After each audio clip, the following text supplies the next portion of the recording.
பட்டியலின மக்களின் நல்வாழ்வுக்காக போராடக்கூடிய தலைவனாக இருந்தால் நீ திமுக பக்கம் நிக்கவே கூடாது. பொன்முடி மேடலை வச்சுட்டு கேட்கிறாரு, நீ எஸ்சி தானே? KKSSR ராமச்சந்திரன் ஒரு மனு கொடுக்க போன பட்டியலின பெண்ணின் தலையில மனுவாளி தலையில அடிக்கிறார். ராஜகண்ணப்பட இதே திருமாவளவன் சந்திக்க போனப்ப அவர் ராஜா சேர்ல உட்காட்டி இவருக்கு பிளாஸ்டிக் சேர் கொடுத்தார்.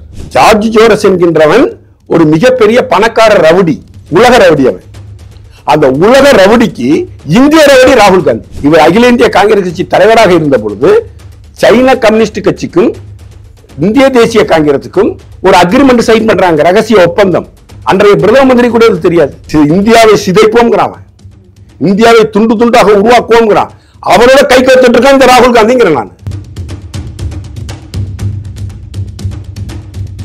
வைகை டேம தர்மகுல வச்சு மூடி நான் தண்ணி ஆவியாவத தடுப்பன்னு சொன்ன மாபெரும் கோமாளி செல்லூர் ராஜ்.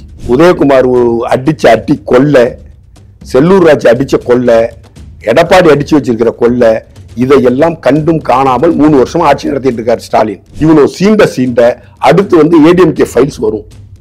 அதுல இந்த செல்லூர் ராஜ் கோமாளி, இந்த பைத்தியக்காரன RV உதயகுமார் எல்லார பத்தியும் டீட்டெயிலா வரும்.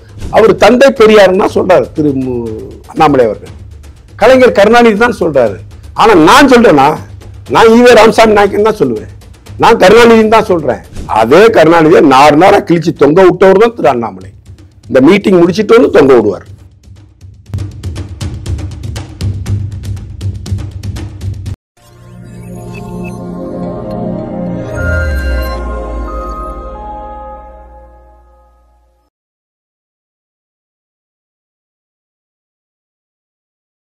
தாமரை நேயர்களுக்கு வணக்கம். இன்று நம்மோடு இணைந்திருக்கும் சிறப்பு விருந்தினர் சமூக ஆர்வலர் மற்றும் நடிகர் திரு ரவி அவர்கள். வணக்கம் சார். வணக்கம்மா சார். விசிக கட்சியினுடைய தலைவர் திருமாவளவன் சொல்லியிருக்காரு, எந்த மாநிலத்திலும் சரி, தமிழகத்தில் முக்கியமா ஒரு பட்டியலினத்தவர் தலைவர் ஆக முடியாது, முதலமைச்சர் ஆக முடியாது அப்படின்ட்டு சொல்லியிருக்காரு.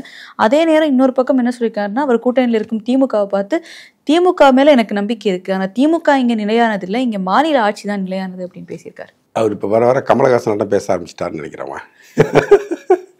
கமலஹாசன் அப்படி புரியாது போல பேசுவாரு. என்ன பேசுறாருன்னா அவருக்கும் புரியாது, மக்களுக்கும் புரியாது. அதே போல திருமாவளவன் ஏதோ உளறி இருக்காரு. திருமாவளவனுக்கு ஒண்ணு சொல்லிக்கணும், மேதகு அம்பேத்கர் அவர்கள் காங்கிரஸ் கட்சிக்காரர்களின் சூழ்ச்சியால், நேருவினுடைய சூழ்ச்சியால் அம்பேத்கர் அவர்கள் பாராளுமன்றத்துக்குள் நுழையவே கூடாது அப்படின்னு திட்டமிட்டு அம்பேத்கர் அவர்கள் வெளியேற்றப்பட்டு ஒரு தேர்தல் நடக்குது மகாராஷ்டிராவில். அந்த தேர்தலில் நேருவே நேரடியாக பிரச்சாரம் செய்து அம்பேத்கரை தோற்கடித்தார். திரும்ப ஒரு தேர்தல் நடக்குது, அங்கேயும் தோற்கடிக்கிறாங்க. அன்றைய பாரதிய ஜனதா கட்சியின் தாயமைப்பான ஜனசங்கம் தான் சப்போர்ட் பண்ணி ஆதரவை கொடுத்து அம்பேத்கர் அவர்களை பாராளுமன்ற உறுப்பினராக ராஜ்யசபைக்கு அனுப்பி வச்சது. இது அம்பேத்கருக்கு செய்த மாபெரும் சேவையாக பாரதிய ஜனசங்கம் அன்று தீர்க்கமா முடிவெடுத்து செஞ்சிச்சு. இன்றைக்கும் RSS சாகாவில் ஒவ்வொரு நாட்டினுடைய தலைவர்களையும் நினைவு கூர்ந்து ஒரு பாடல் பாடுவாங்க. அதுல அம்பேத்கரை பற்றியும் நினைவு கூர்ந்து பாடல் பாடப்படுகிறது. அடுத்தது பாரதிய ஜனதா கட்சியாக ஆன பிறகு பங்காரு லட்சுமணன் என்ப பிஜேபிக்காரரை, பட்டியலினத்தை சார்ந்தவரை தேசிய தலைவராக பாரதிய ஜனதா கட்சி ஆக்கியது. மூன்றாவது விஷயம், ஒரு ஜனாதிபதியை தேர்வு செய்ய வேண்டிய வாய்ப்பு கிடைத்த பொழுது, வாஜ்பாய் அவர்களுக்கு வாய்ப்பு கிடைத்த பொழுது இஸ்லாமியரான திரு அப்துல் கலாம் அவர்களை ஆக்கினார். இஸ்லாமியர் என்பதற்காக ஆக்கவில்லை, அவருடைய மிகச்சிறந்த அறிவியல் கண்டுபிடிப்புகளுக்காக அவருக்கு ஒரு முக்கியத்துவம் கொடுக்கணும், பாதுகாப்பு ஆலோசகராக இருக்கிறாரு, அதனால அவர் அந்த விஷயத்தை கொடுத்தா அவர் இஸ்லாமியர். அதே போல நரேந்திர மோடிக்கு 2 முறை வாய்ப்பு கிடைத்தும் 2 முறையும், ஒரு முறை பட்டியலத்தை சேர்ந்த ராம்நாத் அவர்களையும் இப்பொழுது திரௌபதி முர்மு அவர்களையும் ஜனாதிபதி நாற்காலியில் அமர வைத்து அழகு பார்ப்பது பாரதிய ஜனதா கட்சி. அதே போல இந்தியாவின் மிகப்பெரிய மாநிலமான உத்தரப்பிரதேசத்தில் முதல் முறையாக ஒரு பட்டியலினத்தை சேர்ந்த மாயாவதி அவர்களை கூட்டணி அமைத்து முதலமைச்சராக்கியது பாரதிய ஜனதா கட்சி. இன்று சத்தீஸ்கர்ல இருக்கக்கூடிய முதலமைச்சர் பழங்குடியினத்தை ST பிரிவை சார்ந்தவர். ராஜஸ்தான்ல துணை முதலமைச்சராக பட்டியலத்தை சார்ந்தவங்களே இருக்காங்க. இங்க மிகவும் பின்தங்கிய, மிகவும் ஒடுக்கப்பட்ட சமூகமான அருந்ததி சமூகத்திலிருந்து உருவான திரு முருகன் அவர்களை மாநில தலைவராக உருவாக்கி இன்று அவரை மத்திய அமைச்சரவையில் இடம் கொடுத்து மத்திய அமைச்சரவை பற்றி அழகு பார்ப்பது பாரதிய ஜனதா கட்சி. நாளைக்கு பாரதிய ஜனதா கட்சி தமிழகத்தில் ஆட்சி கட்டில் ஏறும் பொழுது ஏன் முருகனே கூட முதலமைச்சர் ஆகலாம். அதற்கான வாய்ப்பு பிஜேபியில தான் இருக்கு. எந்த சூழ்நிலையிலும் எந்த காலத்திலையும் ஒரு ஒரு ஸ்ட்ராங்கான போர்ட்போலியோவை கூட பட்டியலின மக்களுக்கு தராத ஒரு கட்சி தான் திராவிட முன்னேற்ற கழகம். திராவிட முன்னேற்ற கழகம் என்றைக்காவது ஒரு பட்டியலத்தை சேர்ந்த ஒரு எம்எல்ஏவுக்கு ஒரு உள்துறை அமைச்சகத்தையோ ஒரு நிதி அமைச்சகத்தையோ ஒரு பொதுப்பணித்துறை அமைச்சகத்தையோ கொடுத்துருக்காங்களா? அவங்களுக்கு 2 துறை தான் ஒதுக்கப்பட்டிருக்கும். ஒன்னு ஆதி திராவிடர் நலத்துறை அமைச்சகம். இன்னைக்குதான் திரு கணேசன் என்கின்ற அமைச்சர் தொழிலாளர் நலத்துறை அமைச்சரா இருக்கிறார். தொழிலாளர் நலத்துறை அமைச்சருக்கு ஸ்ட்ராங் போர்ட்போலியோ கிடையாது. வருவாய்த்துறையை கொடுத்துருக்கலாம். அதையே மூர்த்திக்கு கொடுக்குறாங்க, மதுரை மூர்த்திக்கு. ஏன்னா அவர் தான் ஒழுங்கா சம்பாரிச்சு தருவாருன்னு நம்புறாங்க. அதுக்கு கணேசனுக்கு கொடுத்துருக்க கூடாதா? கணேசனுக்கு கொடுத்துருக்கலாம்லாமா? கணேசனுக்கு கொடுக்கல. கோவி செலியனுக்கு கொடுத்துருக்கலாமே. கோவி செலியன் 3வது முறை எம்எல்ஏ தானே, அவருக்கு கொடுத்துருக்கலாமே. கொடுக்க மாட்டாங்க. அவங்களுக்கு தெரிஞ்ச ஒரே துறை ஆதி திராவிட நலத்துறை அமைச்சர் ஒரு பட்டியலத்தை சார்ந்தவருக்கு கொடுக்கணும். அதனால ஒரு ஆதி திராவிட நலத்துறை அமைச்சர், அவ்வளவுதான். இல்லாட்டி சமூக நலத்துறை கொடுப்பாங்க, இல்லாட்டி சத்துணவுக்கெல்லாம் போட்டு ஒரு அமைச்சர் இருப்பாங்க, அதுக்கு ஒரு அமைச்சர் கொடுத்துருவாங்க. இதை தவிர பட்டியலத்தை சார்ந்தவர்களை ஒரு சபாநாயகர் ஆக்கணும், பட்டியலத்தை சார்ந்தவர்களை ஒரு துணை முதலமைச்சர் ஆக்கணும், பட்டியலத்தை சார்ந்தவங்களை ஒரு உள்துறை அமைச்சர் ஆக்கணும், இல்ல உள்ளாட்சித்துறை அமைச்சர் ஆக்கணும். அதெல்லாம் திமுக எந்த காலத்திலையும் செஞ்சதே கிடையாது. பெரம்பலூர் பாராளுமன்ற தொகுதியில அது ரிசர்வ் தொகுதியா இருந்த வரைக்கும் அங்க வேட்பாளர் ராசா. அது பொது தொகுதியா மாறினதுக்கு அப்புறம் ராசாவையே அங்க நீங்க கேண்டிடேட்டா போட்டிருந்தாலும் அவர் ஜெயிச்சிருப்பாரு. அந்த ஆலையில நிச்சயமா ஜெயிச்சிருப்பாரு. ஆனா அவரை கொண்டு போய் நீங்க நிக்க கூடாது அப்படின்னு நீலகிரிக்கு அனுப்புறாங்க. அப்படி பெரம்பலூர்லயே ராசா நின்று இருந்தா ஏற்கனவே இருக்கின்ற 3 தொகுதி ரிசர்வ் 4 ரிசர்வ் தொகுதியில் 4 எம்பி கிடைப்பாங்க. பொது தொகுதியிலிருந்து ஒரு எஸ்சி கிடைப்பாரு. 5 பட்டியலத்தை சார்ந்த எம்பிக்கள் தமிழ்நாட்டுக்கு கிடைச்சிருப்பாங்களே. அதுக்கு திமுகவுக்கு விருப்பம் இல்லை. அங்க KN நேரு மகனுக்கு தான் வாய்ப்பு கொடுப்பாங்க. KN நேரு மகன் தான் அங்க கோலோச்ச முடியும். ராசா அங்க கோலோச்ச முடியாது. சோ பட்டியலின மக்களை தொடர்ந்து வஞ்சிக்கக்கூடிய ஒரு மாபெரும் இயக்கம் தமிழ்நாட்டில் இருக்குன்னா அது திராவிட முன்னேற்ற கழகம் தான். அந்த திராவிட முன்னேற்ற கழகத்தின் தோளில் ஏறிக்கொண்டு நான் இங்கு பட்டியலின மக்கள் எந்த காலத்திலும் ஆட்சி அதிகாரத்துக்கு வர முடியாது என்று பட்டியலத்துக்காக உருவான கட்சியின் தலைவராக இருக்கக்கூடிய திருமாவளவன் பேசுவது சாத்தான் வேதம் ஓதுவதற்கு சமமானது.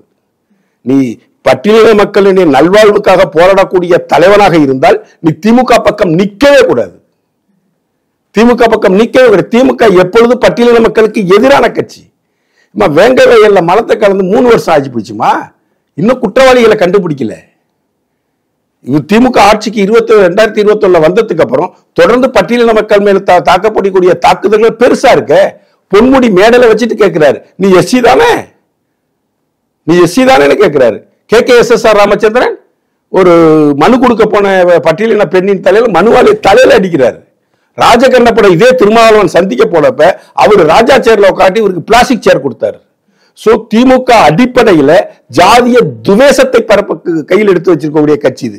அந்த கட்சியில கூட்டணியில இருந்துகிட்டு இப்படி ஆதங்கப்படுறதுக்கு எந்த யோகியதையும் திருமாவளவனுக்கு இல்லை என்பதை இந்த உங்க பயிற்சியின் வாயிலாக தமிழக மக்களுக்கு சொல்லிக்கிறோம். பாராளுமன்றத்துல ராகுல் காந்தி அவர்கள் பத்ம வியூகத்தை பத்தி சொல்லியிருக்காரு. அந்த பத்ம வியூகத்துக்குள்ள மோடி, அமித்ஷா, அதானி, அம்பானி, அஜித் தோவல் அவர்களை அவர் குறிப்பிட்டு சொல்லியிருக்காரு. உண்மையான பத்ம வியூகத்தை அமைத்திருப்பது, இந்தியாவுக்கு எதிரான பத்ம வியூகத்தை அமைத்திருப்பது சோனியா காந்தி, ராகுல் Gandhi, China, Pakistan, George Soros என்கின்ற அமெரிக்கர். இவங்கெல்லாம் 5 பேரும் சேர்ந்து பாகிஸ்தான் இந்தியாவுக்கு எதிராக ஒரு மிகப்பெரிய பத்ம வியூகத்தை உருவாக்கி இருக்காங்க. இவர் என்ன பாராளுமன்றத்தை சொன்னாரு, பத்ம வியூகம்னா தாமரை, பிஜேபியோட சின்னம் தாமரை, தாமரையை வச்சு இந்த 5 பேர் சேர்ந்து ஒரு பத்ம வியூகத்தை உருவாக்கி இருக்காருன்றாங்க. பத்மம் என்றால் தாமரை, சரி. தாமரை என்றால் ராஜீவ், ராஜீவ்னா லோட்டஸ். லோட்டஸ் என்கின்ற பேர்ல தான் போர்பஸ் பீரங்கி ஊழல் பணத்தை சுவிஸ் பேங்க்ல நீங்க டெபாசிட் பண்ணதா சிபிஐ அன்னைக்கு வழக்கு தொடர்ந்துச்சு. சோ பத்மவியூகம் என்பதற்கு ராஜீவ்காந்தி என்ற பெயரின் அடிப்படையாக வைத்துதான் நீங்கள் அந்நிய கைகூலி சக்திகளுடன் இந்திய எதிரிகளுடன் கூட்டணி சேர்ந்து இங்கு ஒரு பத்மவியூகத்தை இந்தியாவுக்கு எதிராக உருவாக்கி இருக்கிறீர்கள்.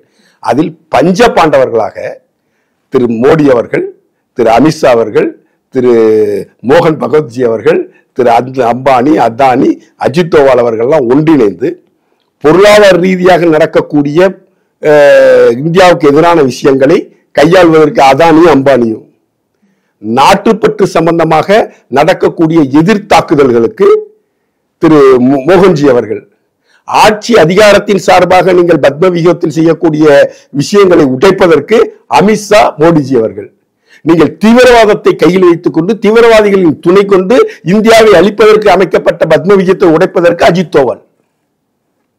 கரெக்டுங்களா? அப்ப உண்மையான பத்ம வியூகத்தை இங்க அமைச்சிருக்கிறது ராஜீவ்காந்தி, சோனியா காந்தியும் நம்ம எதிரி நாடுகளோட சேர்ந்துதான். ஜார்ஜ் ஜோரஸ் என்கின்றவன் ஒரு மிகப்பெரிய பணக்கார ரவுடி, உலக ரவுடி. அவன் அந்த உலக ரவுடிக்கு இந்திய ரவுடி ராகுல் காந்தி. இந்தியாவில் இருக்கக்கூடிய ஜார்ஜ் ஜோரஸினுடைய கூலிப்படை தலைவன் ராஜீவ் காந்தி, ராகுல் காந்தி. அவர் என்ன சொல்றாரோ அதான் இவங்க செய்வாங்க. அவங்களுக்கு காங்கிரஸ் கட்சிக்கு தேவையான செலவுக்கான பணம் ஃபுல்லா கொடுக்கறதே ஜார்ஜ் ஜோரஸ் தான். அது நம்ம ஆதாரம் இல்லாம சொல்ல முடியாது இல்ல.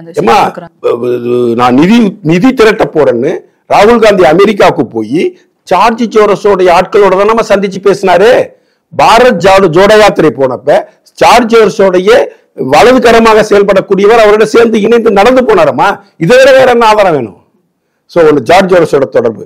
இரண்டாவது தொடர்பு பாகிஸ்தான் தொடர்பு. இவர் தேர்தல் சமயத்துல ராகுல் காந்தி பிரதமரா வரணும்னு சொல்லிட்டு இவருக்காக அங்கு தொழுகை நடத்தப்பட்டது. ராகுல் காந்திக்காக இவருக்காக ஏகப்பட்ட பாகிஸ்தானிய தலைவர்கள் ட்வீட் பண்ணாங்க, ராகுல் காந்தி ஜெயிப்பாரு, அவர் தான் நாட்டை ஆள போறாரு அப்படின்னு சொன்னாங்க. பங்களாதேஷுக்கும் நமக்கும் உள்ள உறவு 70களில் வார் நடந்து அதுக்கப்புறம் அவங்க தனிநாடாக ஆன பிறகு பாகிஸ்தான் பங்களாதேஷ்ல எந்த பிரதமர் இருந்தாலும் அவங்க இங்க எந்த பிரதமர் இருந்தாலும் சரி, ஆனா ஒரு புரோட்டோகால அந்த நாட்டின் உயர்ந்த மாங்கனிகளை பிரதமர், ஜனாதிபதி, உள்துறை அமைச்சருக்கு அனுப்புறத ஒரு புரோட்டோகாலா வச்சிருந்தாங்க. இன்னைக்கு பங்களாதேஷ் வீழ்த்தப்பட்டது ஜார்ஜ் ஜோரஸ் என்கின்ற உலக ரவுடியால் பங்களாதேஷ் வீழ்த்தப்பட்ட பிறகு பாகிஸ்தான் மாமல் அனுப்புறான். யாருக்கு அனுப்புறான்? ராகுல் காந்திக்கு, சோனியா காந்திக்கு அனுப்புறான். ராகுல் காந்திக்கு, சோனியா காந்திக்கு அனுப்புறான். சல்மான் குர்ஷித் என்ன சொல்றாரு? சல்மான் குர்ஷித் என்கின்ற காங்கிரஸ் தலைவர் சொல்றாரு, அடுத்தது மோடி தான். அடுத்தது மோடி தான். அப்ப என்ன எதிர்பார்க்கிறார் சல்மான் குர்ஷித் போன்ற காங்கிரஸ் கட்சி தலைவர்கள்? பங்களாதேஷில் என்ன விதமான கலவரங்கள் உருவாக்கப்பட்டதோ அந்த கலவரங்கள் நாங்கள் இந்தியாவில் உருவாக்குவோம், உருவாக்கி மோடியை போல நாட்டை விட்டு ஓட வைப்போம்னு சொல்றாரு சல்மான் குர்ஷித். சோ பத்ம வியூகத்தை அமைச்சருக்கு எதிராக இந்தியாவுக்கு எதிராக, மோடிக்கு எதிராக இல்லமா, பிஜேபிக்கு எதிராக இல்லை, இந்திய திருநாட்டிற்கு எதிராக பத்ம வியூகத்தை அமைத்து அந்த பத்ம வியூகத்தை செயல்படுத்துவதற்காக போராடி கொண்டிருப்பது ராகுல் காந்தி, சோனியா காந்தி, சைனா, பாகிஸ்தான், ஜார்ஜ் ஜோரஸ். சைனாவோட ராகுல் காந்தி எவ்வளவு பெரிய தொடர்பு இருக்குமா? இவர் அகில இந்திய காங்கிரஸ் கட்சி தலைவராக இருந்த பொழுது சைனா கம்யூனிஸ்ட் கட்சிக்கும் இந்திய தேசிய காங்கிரசுக்கும் ஒரு அக்ரிமெண்ட் சைன் பண்றாங்க, ரகசிய ஒப்பந்தம். அன்றைய பிரதம மந்திரி கூட அது தெரியாது, அன்றைய உள்துறை அமைச்சருக்கு அது தெரியாது. இன்னை வரைக்கும் அந்த அக்ரிமெண்ட்ல என்ன சரத்து இருக்குன்னு யாருக்கும் தெரியாது. ஒரு எளிய காங்கிரஸ் தொண்டனுக்கு தெரியாது. கண்ணை மூடிட்டு கை சின்னத்தை பார்த்து ஓட்டு போடுற ஒருத்தருக்கும் அவர் என்ன அக்ரிமெண்ட் சைனாவோட போட்டாங்கன்னு தெரியாது. சைனாவோட இருக்கும் அக்ரிமெண்ட் போடுறாங்க. இவங்க அக்ரிமெண்ட்ல கையெழுத்து போட்டு வந்ததும் இவங்க வச்சிருக்கிற ராஜீவ் காந்தி ஃபவுண்டேஷனுக்கு சைனா கம்யூனிஸ்ட் கட்சி பல கோடி ரூபாய் டொனேஷன் கொடுக்குறாங்க. அந்த டொனேஷன் வந்ததுக்கு அப்புறம் இந்தியாவில் சைனா வர்த்தகம் செய்வதற்கான அனைத்து வழிகளையும் கேட்டையும் ஓபன் பண்ணிட்டாங்க. அனைத்து வழிகளையும் ஓபன் பண்ணிட்டாங்க. மிகப்பெரிய சைன பொருட்கள் சந்தை மடமாகியது இந்தியா. இதெல்லாம் செஞ்சது ராகுல் காந்தி தானே, இதெல்லாம் செஞ்சது காங்கிரஸ் கட்சி தானமா. இந்த காங்கிரஸ் கட்சி சொல்லுது பாரதிய ஜனதா கட்சியை பத்தி நீங்க பத்ம வியூகத்தை அமைச்சிருக்கீங்கன்னு. பாரதிய ஜனதா கட்சி பத்ம வியூகத்தை அமைக்கவில்லை. பத்ம வியூகத்தை அமைத்திருப்பது சைனாவோடும் பாகிஸ்தானோடும் அமெரிக்காவோடும் இணைந்து கொண்டு பத்ம வியூகத்தை அமைத்திருப்பது, இந்தியாவுக்கு எதிராக அமைத்திருப்பது ராஜீவ் காந்தியும் சோனியா காந்தியும். ராஜீவ் காந்தி, சோனியா காந்தி அமைச்சு இந்தியாவை சீரழிக்க பாக்குறாங்க. இந்தியா பொருளாதார ரீதியா ஸ்ட்ராங்கான நாடா இருக்கக்கூடாது. அதனால அவங்களுக்கு என்ன லாபம் சார்? மக்கள்லாம் பிச்சை எடுக்கணும், அப்பதான் காங்கிரஸ் ஆட்சிக்கு வர முடியும். மக்கள்லாம் தன்னம்பிக்கையற்றவர்களாக இருக்கணும், அப்பதான் அவங்க அங்க ஆட்சி அமைக்க முடியும். அவங்க மக்களை ஒரு விதமான பயத்திலே வச்சிருக்கணும். பாகிஸ்தான்காரன் அடிச்சிருவான், சைனாக்காரன் அடிச்சிருவான் அப்படிங்கிற ஒரு பதஷ்டத்திலும் பயத்திலுமே வச்சிருக்கணும். இவங்க 70 ஆண்டு காலம் ஆட்சி புரிஞ்சாங்களாமா. அந்த 70 ஆண்டு கால காங்கிரஸ் அரசாங்கத்துல பார்டரை சரி பண்ணாங்களாமா. இந்த 7 மிசோரம் இந்த பகுதிகள் எல்லாம் பார்டரை சரி பண்ணாங்களா இவங்க நார்த் ஈஸ்ட்ல? அதுக்கு ஏகே ஆண்டனி சொன்ன பதில் தெரியுங்களா பார்லிமெண்ட்ல? பார்டர்லாம் சரி பண்ணிட்டாக்கா நமக்கும் சைனாக்கும் வார் வந்துடும், நம்மளை அடிச்சு விடுவாங்க. இதே போல பயத்தை உருவாக்கணும் மக்கள் மனத்தில. அமெரிக்கா அடிச்சிடும், செய்ய வேண்டாம். பாகிஸ்தான் அடிச்சிடும், செய்ய வேண்டாம். தீவிரவாதி வந்துடுவான், செய்ய வேண்டாம். அப்படின்றது போல ஒரு அரசியல் நிலைப்பாட்டை இந்தியாவில் தொடர்ந்து செயல்படுத்தணும். இந்தியாவில் ஒரு ஸ்ட்ராங்கான அரசியல் கட்சி தலைமை இங்க உருவாயிடக்கூடாது. டோக்கலாம் நின்றுகிட்டு அடிமையானாரு. மேஜர் மதன்குமார் அருமையா ஒரு வீடியோ போட்டிருந்தார். டோக்கலாம்ல எல்லை தாண்டி வந்துட்டாங்க. எல்லை தாண்டி வந்ததுக்கு அப்புறம் ராணுவ தலைமை ஆளும் தலைமையிட்ட கேட்குது, நாங்க என்ன செய்யணும். களத்துல நிக்கிறது நாங்க இல்ல, நீங்க என்ன செய்யணும்னு நினைக்கிறதும் செய்யுங்க. ஆனா எக்காரணத்தை கொண்டும் நம்ம பின்வாங்கி வந்துட்டோங்கிற பேர் வந்துடக்கூடாது. அதுக்கு என்ன வேணாலும் அடிங்க, அடிங்க, நான் பாத்துக்கிறேன்ட்டாங்க. இவன் தலைவன். இப்படிப்பட்ட ஒரு தலைவன் உருவாகக்கூடாது. இப்படிப்பட்ட ஒரு தலைவனின் ஆட்சி இங்கு அமைந்து விடக்கூடாது. இப்படிப்பட்ட ஒரு தலைவன் தொடர்ந்து இங்கு ஆண்டு விடக்கூடாது. அதற்கு குழப்பத்தை ஏற்படுத்த வேண்டும், அதற்கு உள்நாட்டில் சதி வேலைகளை செய்ய வேண்டும் என்பதற்காக இந்த பத்ம வியூகத்தை இந்தியாவுக்கு எதிராக சோனியா காந்தியும் ராகுல் காந்தியும் அமைத்திருக்கிறார்கள். சோனியா காந்தி எப்படியாவது தன் மகனை பிரதமர் நாற்காலியில் உட்கார வைத்து கோடி கோடியாக சம்பாதிக்க வேண்டும் என்று, கொள்ளையடிக்க வேண்டும் என்றும் ஒரு முயற்சி பண்றாங்க. அதற்கு இந்த பஞ்ச பாண்டவர்கள் தடையாக இருக்கிறார்கள். உடனே அவங்கள குற்றம் சாட்டுறாங்க. இந்த பஞ்ச பாண்டவர்கள் அபிமன்யுவை பத்மவியூகத்தை நோக்கி அனுப்பல. அபிமன்யுக்களெல்லாம் தன் பாதுகாப்பு வலயத்தில் வைத்துக் கொண்டு இவர்களை முன்களத்தில் நின்று போரிட்டு இந்த பத்மவியூகத்தை அடித்து சின்னாபின்னமாக்கி கொண்டிருக்கிறார்கள். போன தடவை ஹிண்டன்பர்க் அறிக்கை வந்துச்சு, அதானி குழும பங்குகள் சரிஞ்சிச்சு. இந்த தடவை ஹிண்டன்பர்க் அறிக்கை வந்துச்சு, அதானி குழும பங்குகள் விறுவிறுன்னு ஏறிடுச்சு. இதுதான் ராகுல் காந்திக்கு வந்து பயமா இருக்கு. மிகப்பெரிய போராட்டத்தை கையில் எடுத்தாங்க, விவசாய போராட்டத்தை. புரோக்கர்கள் சேர்ந்து, விவசாய புரோக்கர்கள் இருப்பாங்கல்ல, அந்த புரோக்கர்களை வச்சு காலிஸ்தான் தீவிரவாதிகளை உள்ள விட்டு ஒரு மிகப்பெரிய போராட்டத்தை கையில் எடுத்து இந்தியாவில் மிகப்பெரிய குழப்பத்தை உருவாக்குவதற்காக மாபெரும் முயற்சியை ராகுல் காந்தி எடுத்தார். தோல்வியில் முடிஞ்சிடுச்சு. அதே போல சிஏக்கு எதிராக இந்தியா வந்து இந்திய முஸ்லிம்களுக்கு எதிராக செயல்படுகிறதுன்னு சொல்லி சிஏக்கு எதிராக மிகப்பெரிய போராட்டத்தை கையில் எடுத்தாங்க. ஃபெயிலியர் ஆச்சு. ஆனா விவசாய போராட்டம் வந்து அவங்க ஃபெயிலியர்னு சொல்ல முடியாது இல்ல. மோடி அவர்கள் வந்து அந்த லாயை திரும்ப எடுத்துட்டாரு. ஆமாமா, நாடு முக்கியமா சட்டம் முக்கியமா, நம்ம போட்ட சட்டம் முக்கியமான்னு பார்த்தா அதற்கு தானே ராகுல் காந்தி அவர்கள் எதிர்பார்த்தாரு, அதையும் மோடி அவர்கள் செஞ்சுட்டாரு. அது ராகுல் காந்தி எதிர்பார்த்தா செய்யலாமா? இந்திய திருநாட்டினுடைய அமைதிக்காகவும் இந்திய திருநாட்டினுடைய நன்மைக்காகவும் அந்த சட்டத்தை திரும்ப பெற்றார் திரு நரேந்திர மோடி. ஏன்னா காலிஸ்தான் தீவிரவாதிகள் உள்ள வந்துட்டாங்க. இப்போ ஒரு அமெரிக்காவில் இருக்கிற ஒரு தீவிரவாதி, காலிஸ்தான் தீவிரவாதி, இந்த அயோக்கிய பைய பேர் மறந்துருச்சு எனக்கு, அவன் ஒரு வீடியோ வெளியிட்டிருக்காமா. இதே போன்ற நிலைமை அடுத்து மோடிக்கு தான். தேசிய கொடியை யாரும் ஏற்ற உற்றாதீங்க. மோடி செங்கோட்டையில் தேசிய கொடி ஏற்றுவதை தடுத்து நிப்பாட்டினா அவங்க $5 மில்லியன் நான் பணம் தர்றேன். பஞ்சாப் முதலமைச்சர் தேசிய கொடியை ஏற்றக்கூடாது, நீங்க ஏற்றக்கூடாது. பஞ்சாப் மக்களை நீங்க ஏற்ற விடாதீங்க. நம்ம பஞ்சாபை இந்தியாவிலிருந்து பிரித்தெடுத்து தனி நாடாக உருவாவதற்கு இன்றையிலிருந்து நம்ம வேலை செய்யணும் அப்படின்னு ஒருத்தன் பேசியிருக்கிறான். இது சம்பந்தமா எதிர்கருத்தை பஞ்சாப் முதலமைச்சர் சொன்னாரா? இது சம்பந்தமாக எதிர்கருத்தை ராகுல் காந்தி சொல்லியிருக்காரா? இது சம்பந்தமான எதிர்கருத்தை சோனியா காந்தி சொல்லியிருக்காங்களா? இல்ல எந்த காங்கிரஸ் கட்சி தலைவனாவது சொல்லியிருக்கானா? சல்மான் குறிச்சி சொன்னான்னு அடுத்து மோடிக்கு தான் அவன் சொன்னானா? இல்ல என் நாட்டில் வந்து நீ குழப்பத்தை உண்டாக்குவியா? நீ அமெரிக்காவில் உட்காந்து இரட்டை குடியுரிமை வாங்கிக்கிட்டு கனடா குடியுரிமையும் அமெரிக்கா குடியுரிமையும் வாங்கி வச்சுக்கிட்டு என் நாட்டை சின்ன பின்னமாக்குவ, இந்தியாவை சிதைப்போங்கிறான், இந்தியாவை துண்டு துண்டாக உருவாக்குவோங்கிறான். அவரோட கை கோத்துட்டு இருக்கான் இந்த ராகுல் காந்திங்கிறேன் நான். அவரோட கை கோத்துக்கிட்டு அந்த தீவிரவாதி பேரோட கை கோத்துட்டு இங்க அரசியல் பண்றாரு திரு ராகுல் காந்தி. அவருடைய சப்போர்ட்டோட தான் அந்த விவசாய போராட்டம் நடந்துச்சு. இது மிகப்பெரிய உள்நாட்டு கலவரமாக மாறிவிடும், இந்திய இறையாண்மைக்கு எதிரான போராட்டமாக உருவாவிடும். அதை ஒண்ணு இல்லாம அங்க ஒரு துப்பாக்கி சூடு நடந்திருந்தா செதறி ஓடி இருக்கும் கூட்டம். விவசாய போராட்டம் 10 நாள்ல முடிவுக்கு வந்திருக்கும். அப்ப என்ன பழிப்பாக வந்திருக்கும்? விவசாயிகளை சுட்டு வீழ்த்தி விட்டார் நரேந்திர மோடிமானுங்க. சொல்லுவானுங்களா சொல்ல மாட்டானுங்களா? சொல்லுவானுங்க. அதை தவிர்ப்பதற்காக அந்த பேர் வந்துடக்கூடாது, விவசாயிகள் என்ற போர்வையை பொருத்தி கொண்டு இங்கு நடமாடுவது பசுந்தோர் பொருத்திய புலிகள் என்பதை உணர்ந்து கொண்ட திரு நரேந்திர மோடி போராடுவதற்கு அனுமதித்துக் கொண்டே இருந்தார். ஒரு கட்டத்தில் இந்த சட்டத்தை வாபஸ் வாங்கினார். ராகுல் காந்திக்கு பயந்துகிட்டோ போராட்டக்காரர்களுக்கு பயந்துகிட்டோ தேர்தலுக்காகவோ அதை வாபஸ் வாங்கவில்லை.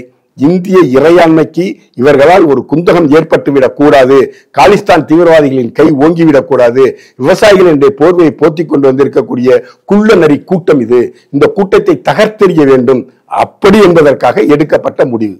ஆனா இந்த விவசாயிகள் போராட்டம் நடக்கும்போது இதே மாதிரி இப்போ பாஜகவின் எம்பியாக இருக்கும் கங்கனா ரனாவட் அப்ப நடிகையா இருந்தப்போ அவங்களும் சொன்னாங்க இதே மாதிரி காலிஸ்தான்கள் தான் அங்க போராடுறாங்க.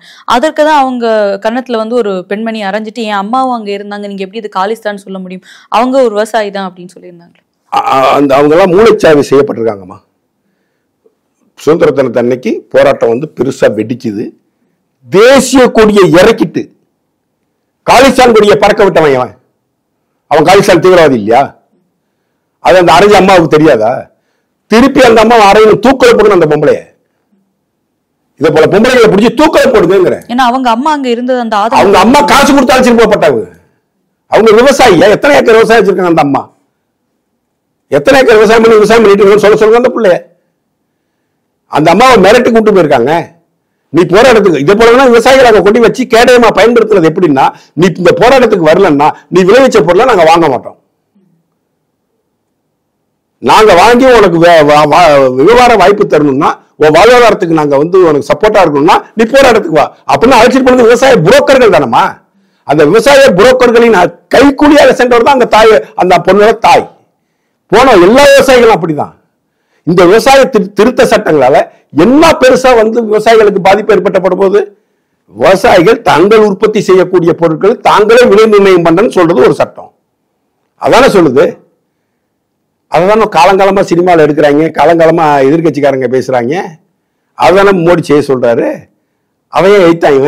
அதுல சொல்லப்பட்ட காரியம் அதுல மினிமம் பிரைஸ் வந்து அதுல வந்து பிக்ஸ்டா எதுவுமே சொல்லல. மினிமம் பிரைஸ் சொல்லவே முடியாதுமா. மினிமம் பிரைஸ் நம்ம எதுக்கெல்லாம் மினிமம் பிரைஸ் பிக்ஸ் பண்றாங்களோ அத்தனைக்கும் சட்டப்பூர்வ அங்கீகாரம் கொடுத்துட்டா மொத்த இந்திய தேசத்தின் பட்ஜெட் அதுக்கு போயிடும். திரு அண்ணாமலை அவர்கள் மாநிலத்தில் அண்ணாமலை அதுக்கு மிக தீர்க்கமான விளக்கமே கொடுத்திருக்கிறார். மொத்த பட்ஜெட் 47,000 கோடி. அந்த 47,000 கோடி மினிமம் சப்போர்ட் பிரைஸுக்கு போயிடும். அப்ப எந்த பொருளுக்கு எப்ப கொடுக்கணும் எவ்வளவு கொடுக்கணுங்கிற தீர்மானிச்சு கொடுத்துட்டு தான் இருக்காங்க. மினிமம் எம்எஸ்பியே கிடையாதுன்னு சொன்னாங்களா? அந்தந்த கால சூழ்நிலைக்கு ஏற்ப எம்எஸ்பி பிக்ஸ் பண்ணப்படும் சொல்லி இருக்கிறாங்க. இந்த மாநிலத்தில் விளையக்கூடிய பொருளை நீ அடுத்த மாநிலத்துக்கு எடுத்துட்டு போய் விற்கலாம், வித்துக்க, உன் பொருளுக்கு நீ டிமாண்ட உருவாக்கு, மதிப்பு கூட்ட பொருட்களாக விவசாய பொருட்களை மாற்றி நீ வியாபாரம் பண்ணு, ஒரு கூட்டு பண்ணைய முறையை உருவாக்கு அப்படின்னு சொல்றாங்க. அதான் விவசாய சட்டங்கள் சொல்லுது. அதை எதிர்த்து விவசாய புரோக்கர்கள் தான் போராடினார்கள், விவசாயிகள் போராடவில்லை. அது பஞ்சாப் மாநிலத்தை சேர்ந்த ஒரு போராட்டமாக, காலிஸ்தான் தீவிரவாதிகளின் போராட்டமாக இருந்ததை தவிர அது இந்தியாவிற்கான விவசாய போராட்டமாக உருமாறவில்லை. அதே மாதிரி அண்ணாமலை அவர்கள் மேல அதிமுகவினர் கூட்டணி விட்டு பிரிஞ்சதுல இருந்தே வந்து ஒவ்வொரு அமைச்சர்களும் சரி, எடப்பாடி அவர்களும் சரி பல விமர்சனங்கள் முன் வச்சுட்டு இருந்தாங்க. இப்ப அதே மாதிரி செல்லூர் ராஜு அவர்கள் மதுரையில பேசும்போதும் ஆர்பி உதயகுமார் அவர்கள் 2 பேருமே பேசும்போது வந்து அது இதுக்கு முன்னாடி ஒரு வார்த்தையை யூஸ் பண்ணாரு, கருணாநிதி அவர்களுடைய பாடல் இருந்துன்னு சொல்லி தான் சாட்டிய துரைமுருகன் அவர்கள் கைது செய்யப்பட்டார். அதே அந்த கம்யூனிட்டியோட பேரை வச்சு அண்ணாமலை அவர்கள் அவங்க வந்து திட்டுறாங்க. அதே மாதிரி இவர் வாய் மட்டும்தான் என்ன பண்ணி கிழிச்சிட்டாரு அப்படின்ற மாதிரி எல்லாம் கேட்கறாங்க. இவங்க என்ன பண்ணி கிழிச்சிட்டாங்க? எடப்பாடி தலைமையேற்றத்துக்கு அப்புறமா ஒரு 5 தேர்தல் நடந்திருக்கு. 5 தேர்தல்ல இவங்க எல்லாம் என்ன கிழிச்சாங்க? இந்த செல்லூர் ராஜு மதுரையில் என்ன கிழிச்சு கேவர்னுட்டார்? என்ன கிழிச்சார்? அவங்க என்ன சொல்றாங்கன்னா ஜெயலலிதா அவர்களும் தோல்வியை சந்திச்சவங்க தான், அது மாதிரி இவரும் சந்திக்கிறாரு, மீண்டு எழுந்து வருவார். மீண்டு எழுந்து அவங்க வந்து அடுத்தடுத்த தேர்தலில் மீண்டு வந்தாங்க. 5 தேர்தலில் தோத்துட்டு இருக்காருமா. சட்டசபை தேர்தலில் தோத்தாங்க ஜெயலலிதா அம்மா. அடுத்து வந்த பாராளுமன்ற தேர்தலில் மிகப்பெரிய கூட்டணி வச்சு மிகப்பெரிய வெற்றி அடைஞ்சாங்க. நீ ஜெயலலிதாவையும் எம்ஜிஆரையும் துணைக்கு அழைச்சிக்கிட்டு நீ பண்ற தோல்விக்கு அவங்க முகத்தை கொண்டு வந்து காட்டுவியா? நீ செல்லூர் ராஜன் ஒரு காமெடி பீஸு. அவருக்கெல்லாம் அரசியலும் தெரியாது, பொருளாதாரம் தெரியாது, ஒரு எளவு மண்ணும் தெரியாது. ஜாதிய பலத்தின் கொண்டு அவருக்கு எம்எல்ஏ சீட் வழங்கப்படுகிறது, அவர் அமைச்சராக்கப்பட்டுட்டார். மற்றபடி அவருக்கான தனித்திறமை தனி தகுதின்னு ஏதாச்சும் இருக்காமா? ஏதாச்சும் தகுதியுள்ள மனிதன் அவரு? வைகை டேம தர்மோகுல வச்சு மூடி நான் தண்ணி ஆவியாவத தடுப்பன்னு சொன்ன மாபெரும் கோமாளி செல்லூர் ராஜ். அந்த கோமாளி பெயர் சொல்றதுக்கெல்லாம் நம்ம வருத்தப்பட வேண்டிய அவசியம் இல்லை. காய்க்கிற மரத்துல தான் கல்லடி விழும். ஒரு மாமரம் இருக்குமா, மரத்துல பூ வைக்கல, பிஞ்சு வைக்கல, காய் இல்லை, எவனாச்சும் அந்த மாமரத்தை திரும்பி பார்ப்பானா? ஒரு மாமரத்துல பூ வச்சு பிஞ்சு வச்சு காய் வச்சு காய் கொத்து தொங்குன்னு வச்சுனா கல் எடுத்து அடிச்சு ஒரு மாங்காய் விழுமான்னு பார்ப்பான். காய்க்கிற மரத்துல தான் கல்லடி விழும். அண்ணாமலை காய்த்து பூத்து குலுங்கக்கூடிய மாபெரும் விருட்சம். அவரை நோக்கி இது போன்ற தற்கூரிகளும் சுயநலவாதிகளும் எட்டப்பன்களும் இப்படிப்பட்ட காரியத்தை தொடர்ந்து செய்வாங்க. ஜெயலலிதா வந்து திமுகவுக்கு தான் எதிரி, கருணாநிதிக்கு தான் எதிரி. எம்ஜிஆர் திமுகவுக்கு எதிரி, கருணாநிதிக்கு எதிரி. தீய சக்தின்னு சொன்னாங்க ரெண்டு பேரும் கருணாநிதியை பார்த்து, தீய சக்தின்னு சொன்னாங்க திராவிட முன்னேற்ற கழகத்தை பார்த்து. அந்த திமுகவுடன் ரகசிய கூட்டணி அமைத்துக் கொண்டு திமுக சொல்லக்கூடிய அத்தனை செயல்களையும் இந்த எடப்பாடி தலைமையிலான அண்ணா திமுக செஞ்சுக்கிட்டு இருக்கு. ஸ்டாலின் சொன்னாரு, ஓபிஎஸ் அவர் வெளியே அனுப்பினார். ஸ்டாலின் சொன்னாரு, பிஜேபி கூட்டணி விட்டு வெளியே வந்தார். அண்ணாமலை பேசின பேச்சுக்காக தான் கூட்டணி விட்டு வெளியே வந்தவங்களா இருந்தா அண்ணாமலை பேசின அன்னைக்கு இதை செஞ்சிருக்கணும்ல. அண்ணாமலை பேசி 10 நாள் கழிச்சு தான் ஜெயலலிதா பத்தி தப்பா பேசி விட்டாரு. இப்ப அதே மாதிரி திமுக எம்எல்ஏ ஒருத்தரும் பேசியிருக்காரு. அதாவது நடிகர்கள் யாரும் அரசியல் இனிமே வரமாட்டாங்க, எம்ஜிஆரோட முடிஞ்சிச்சு, எம்ஜிஆர் வச்சிருந்தனால ஜெயலலிதா அவர்கள் வந்தாங்கன்ற மாதிரி பேசியிருக்காரு. அதாமா இவங்க வந்து இது தனியா பேசுவோம், இது சூப்பர் சப்ஜெக்ட், இது தனி சப்ஜெக்ட். இது வந்து எடப்பாடியார், இந்த உதயகுமார், செல்லூர் ராஜ் போன்றவர்கள்லாம் ஒன்றிணைந்து திமுகவோட கூட்டணி வச்சு அண்ணா திமுக தொண்டர்களின் முதுகுல குத்திட்டு இருக்காங்க. அவங்க இப்படிதான் பேசுவாங்க. ஏன்னா உதயகுமார் அடிச்ச அடி கொல்ல, செல்லூர் ராஜ் அடிச்ச கொல்ல, எடப்பாடி அடிச்சு வச்சிருக்கிற கொல்ல, இதையெல்லாம் கண்டும் காணாமல் 3 வருஷமா ஆட்சி நடத்திட்டு இருக்காரு ஸ்டாலின். அவங்க மேலாம் எந்த நடவடிக்கையும் இல்லை. செந்தில் பாலாஜிக்கும் எம்ஆர் விஜயபாஸ்கருக்கும் பங்காளி தகராறு. ஒரே ஊருக்காரங்க. செந்தில் பாலாஜியை சாட்டிஸ்ஃபை பண்றதுக்காக, செந்தில் பாலாஜி 1 வருஷமா ஜெயில இருக்கிறதுனால அவரை திருப்திப்படுத்துவதற்காக எம்ஆர் விஜயபாஸ்கர் மேல மட்டும் சின்ன நடவடிக்கை எடுத்திருக்காங்க. பாக்கி யாரு பேர்ல வச்சு நடவடிக்கை எடுத்திருக்காங்களா? தேர்தல் பிரச்சாரத்தில் மு.க. ஸ்டாலின் என்ன சொன்னாரு? முன்னாள் அமைச்சர்கள் செய்த ஊழல் குற்றச்சாட்டுகளை தீர விசாரித்து அவர் எல்லாம் ஜெயிலுக்கு அனுப்புவோம்னு சொன்னார். 2-3 ரைடு பண்ணார். அதுக்கான சார்ஜ் ஷீட் ஃபைல் பண்ணாங்களா? கேஸ் போட்டாங்களா? எஸ்பி வேலுமணி வீட்டில் ரைடு போனாங்க, சார்ஜ் ஷீட் போட்டாங்களா? விஜயபாஸ்கர், டாக்டர் விஜயபாஸ்கர் வீட்டில் ரைடு போனாங்க, சார்ஜ் ஷீட் போட்டாங்களா? எதுவுமே செய்யலையம்மா. நான் வந்து கொடைக்கானல்ல இருக்கிற இந்த ஜெயலலிதா அம்மாவோட எஸ்டேட் கொலை வழக்கை வந்து நான் தீர விசாரிச்சு குற்றவாளிகளை விரைவில் ஜெயிலுக்கு அனுப்புவோம்னாரு மு.க. ஸ்டாலின். தேர்தல் பிரச்சாரத்தில் சொன்னார்லம்மா, செஞ்சாரா? செய்யலையே. ஸோ அது அவங்களுக்குள்ள ஒரு அண்டர்ஸ்டாண்டிங் இருக்கு. திமுகவுடைய பிரச்சார பீரங்கிகளாக செல்லூர் ராஜ் அவர்களும் உதயகுமார் போன்றவர்களும் ஜெயக்குமார் போன்றவர்களும் எடப்பாடியும் திமுகவின் கைக்கூலிகளாக இங்கு அரசியல் செய்து கொண்டிருக்கிறார்கள். இவர்கள் எதிர்க்கட்சியாக இங்கு செயல்படவில்லை. இது அண்ணா திராவிட முன்னேற்ற கழகத்துடைய உண்மையான தொண்டர்கள் உணர்ந்து கொள்ளணும். இது அண்டர் கிரவுண்ட்ல பயங்கரமா வேலை செய்யறாங்க. பிஜேபி வந்து கோயம்புத்தூர்ல தோத்ததுக்கு காரணமே அதிமுக ரகசிய கூட்டணி போட்டாங்க தேர்தலுக்கு முதல் 5 நாளைக்கு முன்னாடி. ஆனா தேர்தல் துவங்குவதற்கு முன்பே இப்படி ஒரு கூட்டணி இங்க ஃபார்ம் ஆகுங்கிறத அண்ணாமலை கண்டுபிடிச்சு சொல்லிட்டாரு. திரு அண்ணாமலை அவர்கள் வந்து இன்டெப்தா போய் எல்லாத்தையும் பாக்குறாரு. ஏதோ ஒரு மரியாதைக்காக, உங்களோட ஒரு 5 வருஷம் கூட்டணி இருந்துட்டோங்கிற மரியாதைக்காக இந்த ஆளுங்களெல்லாம் விட்டு வச்சிருக்காரு. இவனு சீண்ட அடுத்து வந்து ஏடிஎம்கே ஃபைல்ஸ் வரும். அதுல இந்த செல்லூர் ராஜ் கோமாளி, இந்த பைத்தியக்காரன் ஆர் வி உதயகுமார் எல்லார பத்தியும் டீட்டெயிலா வரும். அதுக்கு இவரை தூண்டி விடுறாங்க. எங்கிலியும் அடி. இந்த வடிவேல் சொல்லுவாங்க, குருநாதர் வந்துட்டாரு, இப்பாடுறா பாப்போம்னா சாணியை கொண்டு அடிச்சுட்டாலும் எதையோ கலந்து அடிச்சுட்டாலும் குருநாதா பண்ண. அதே போல 4 ரவுடி தான் உள்ள வரானோ, அடி வாங்கறதுக்காக வரானோ, அடி வாங்குவானுங்க. இவங்களெல்லாம் ஒரு அரசியல் அனாதைகள். வர்ற சட்டமன்ற தேர்தலில் இதே அளவுக்கு இவர்கள் தோற்று போனார்கள் என்றால் அதிமுக என்கின்ற இயக்கம் சின்ன நம்ம செதறி போயிடுமா? எழுதி வச்சு.